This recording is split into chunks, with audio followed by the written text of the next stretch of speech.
Hello, Black Chicken Nation. You already know it's your girl, Mimi Ryan, and today is Talk About It Thursday. All right, so we got a lot to talk about. As you saw from the title of the video, we're going to be talking about the plight of the Black woman, which I think is something that is so befitting. So I'm going to tell y'all what made me decide to talk about this today.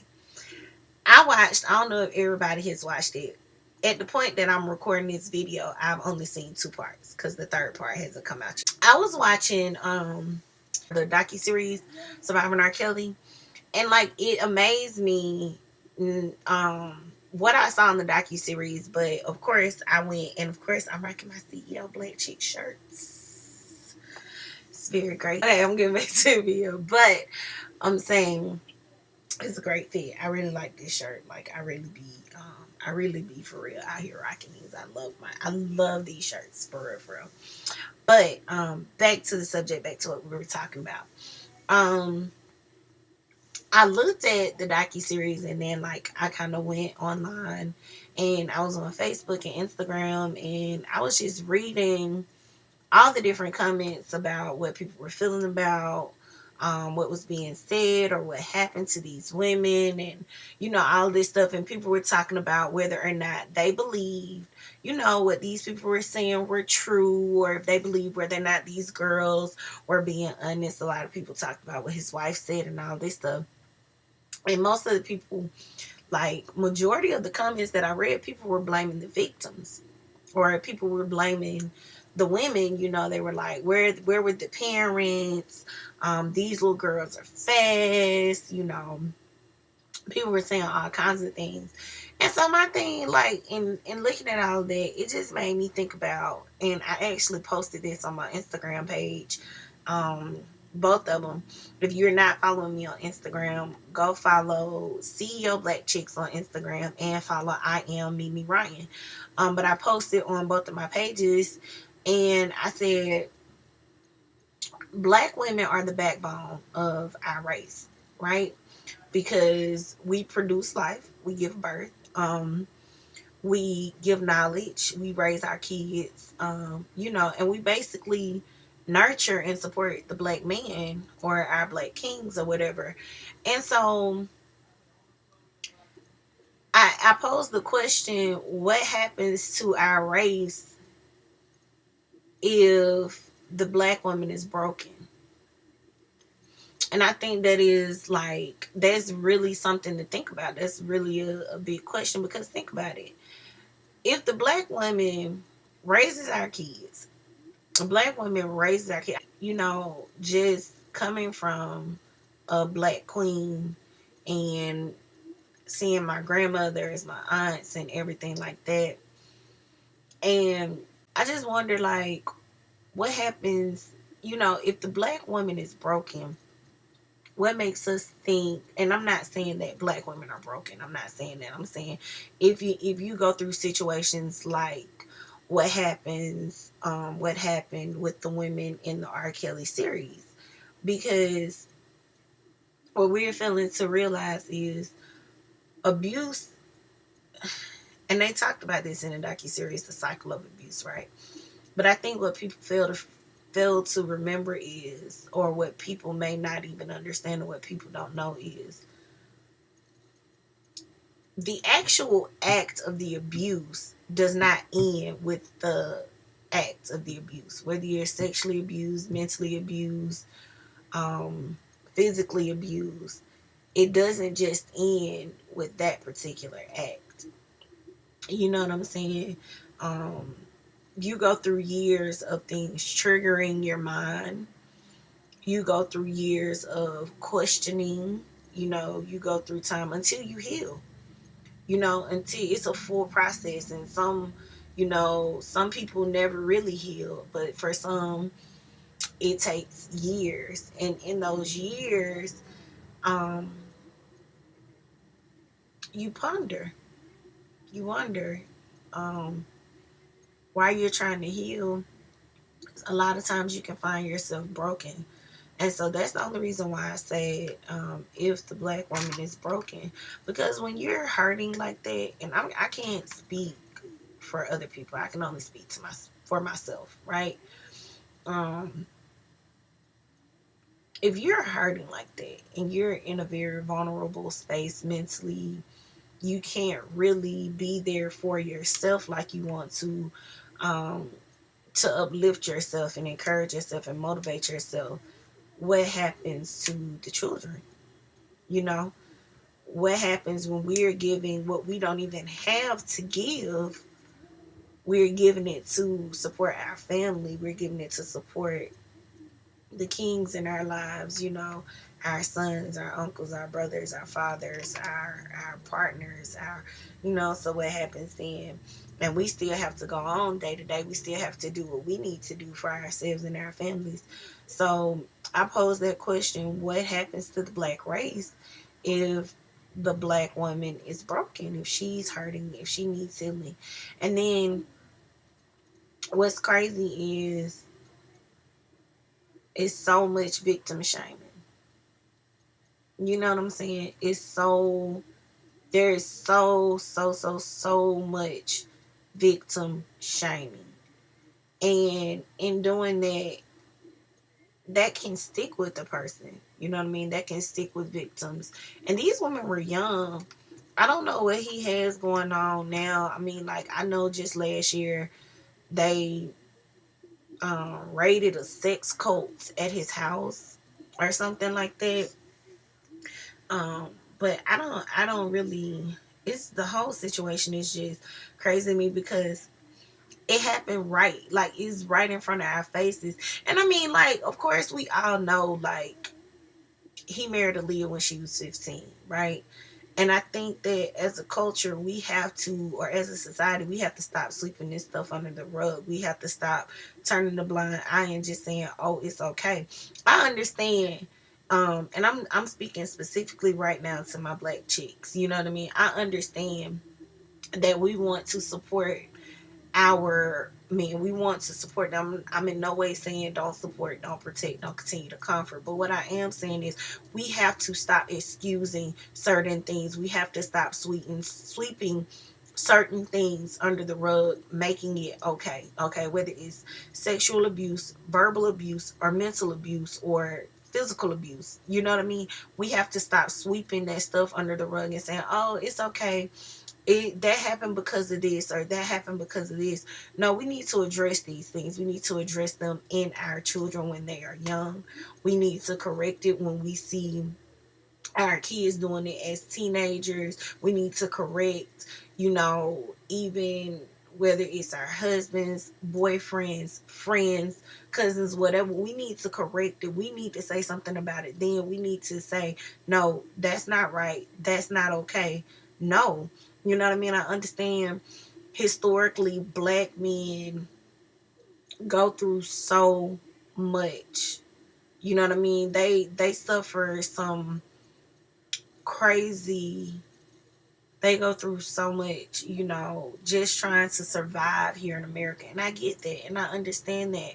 But at the same token, we cannot allow our want for their survival to diminish us. We can't let them degrade or devalue or tear us down.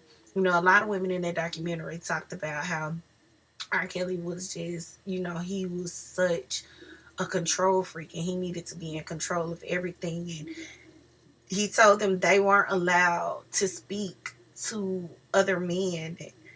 They weren't allowed, all these women, like, he just wanted them to be what he wanted them to be, when he wanted them to be, how he wanted them to be. And a lot of people may not say it, but I know it's a lot of women that are going through that. And bit by bit, the more that we say, "Okay, all right, I'll just do it," we just get up and go. When he says, "Bitch, go do this," you know what I'm saying? If you haven't gone through that, then great, I love that. But for women who have gone through that, when he calls you a bitch, or when he tells you, I told you to do this. Why is this not done? Why didn't you do this? I'm the only one that loves you. I'm the only one that cares about you. You fat bitch this or you this or you that. All that different stuff. We can't allow that. We have to put a stop to that, because the more it breaks us down as the black woman, ultimately it impacts our race altogether. You get what I'm saying? Because we are allowing that. When if you have children, your children are seeing this. Your daughters are seeing this. You know what I mean? Your daughters are thinking it's okay for a man to do this, or it's okay for a man to treat me this way. Or maybe the complete opposite. Your daughter could be like, you know what, a man would never treat me like this, and just completely snap or spaz, and it could trigger them. For your sons grow up thinking this is how you treat a woman. This is what it's supposed to be. Because I'm willing to guarantee you, if a man is controlling like that, or if he practices, or he's in a cycle of abuse, you know what I mean? He feels like he needs to release what he's gone through, because he's hurt or whatever. However, he lets that come out,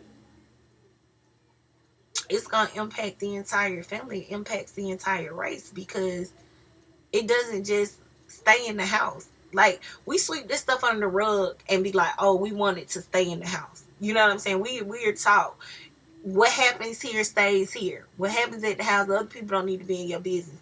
The problem is, what we don't understand at that moment is it's gonna go outside the house anyway. Because if he spaz on you there, he'll spaz on you somewhere else. Outside of that, your kids gonna end up going out spazzing. Your kids are gonna end up going somewhere. It may not happen then, but it down the line, this stuff, it happens. It truly does impact us as a race. And then when your children go out, your son goes out thinking this is how you treat a woman. Your daughter goes out thinking this is what a man does. And so she's seeking love or attention or affection or whatever. You know what I'm saying?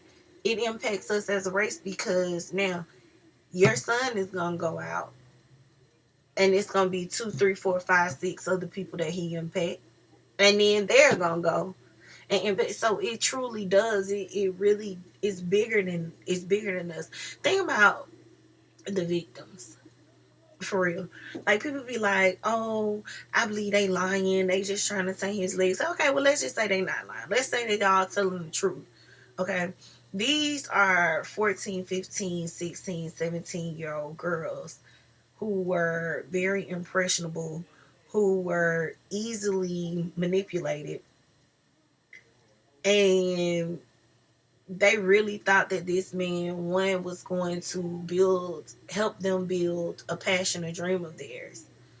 Outside of that, they truly, truly believed that he cared for them. He made them. He lured them into this false sense of love and affection and adoration that they may have been lacking. I don't know. They may have been lacking there somewhere else, but they really believed that he was the only one. Because, and the only reason that I say that, I saw part of it where these girls was like, they were all in separate rooms in the house, right?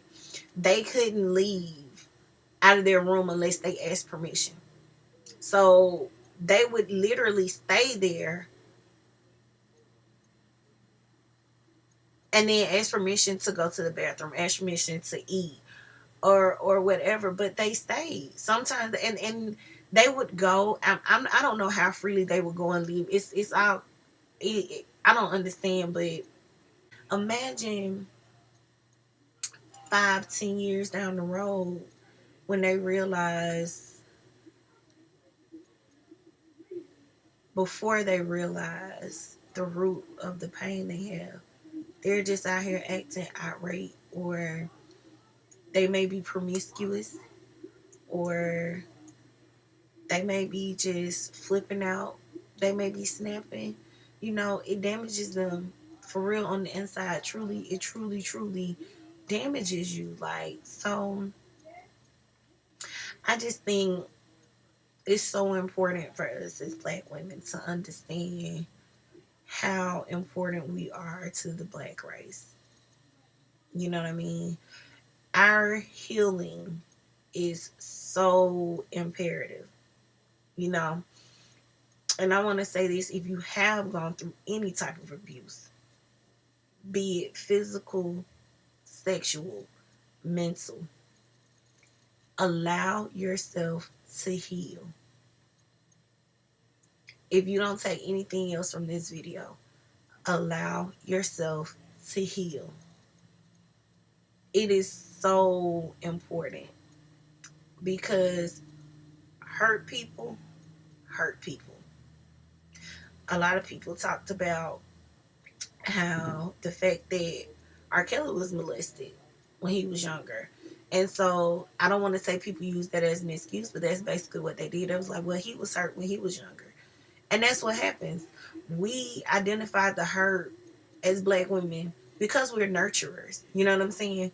We identify the hurt that our partners, our children, our uncles, cousins, whomever, we identify the hurt that they went through to excuse the hurt that they put us through. No, that's another cycle, and it has to stop. We have to break it. So if you find yourself a victim of any type of abuse or a victim of any type of hurt or pain or whatever, I want to tell you now, take your time to heal. You have to pull that root, because if not, you're going to be spazzing out and you don't know why. You're going to be flipping out on people and you don't know why. You're going to be upset. You're going to be unhappy. And I'm not saying that all happens at once. It happens over the span of years sometimes. But you have to take the time that you need to heal so that you can be the best you that you can be, not only for yourself, but for your family and for your friends around you, and ultimately for your queendom. Okay? So I just wanted to take a minute to talk about this. Y'all tell me what y'all think. Did y'all watch the docuseries? Did y'all get a chance to chime in? Did y'all think it was a good series? What do y'all think? I also feel like, now this is gonna be a lot. I hope that Lifetime, and I saw they had a commercial for something else coming out, but I hope that Lifetime doesn't just end with this 3-part docu-series with surviving R.Kelly. You know what I'm saying?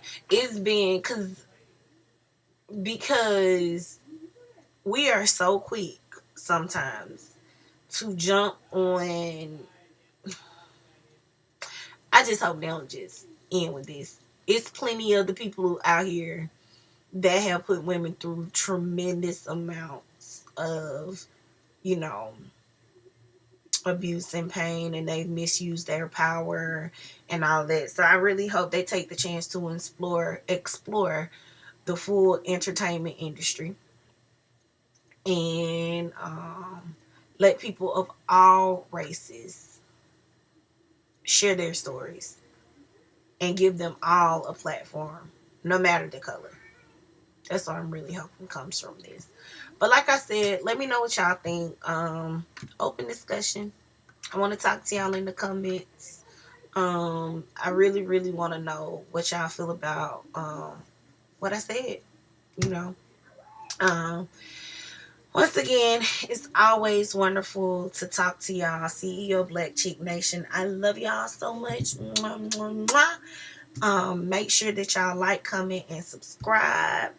It's so much coming in store. Make sure y'all tune in tomorrow for a CEO Black Chick Friday. And I love y'all. Talk to y'all later. Bye.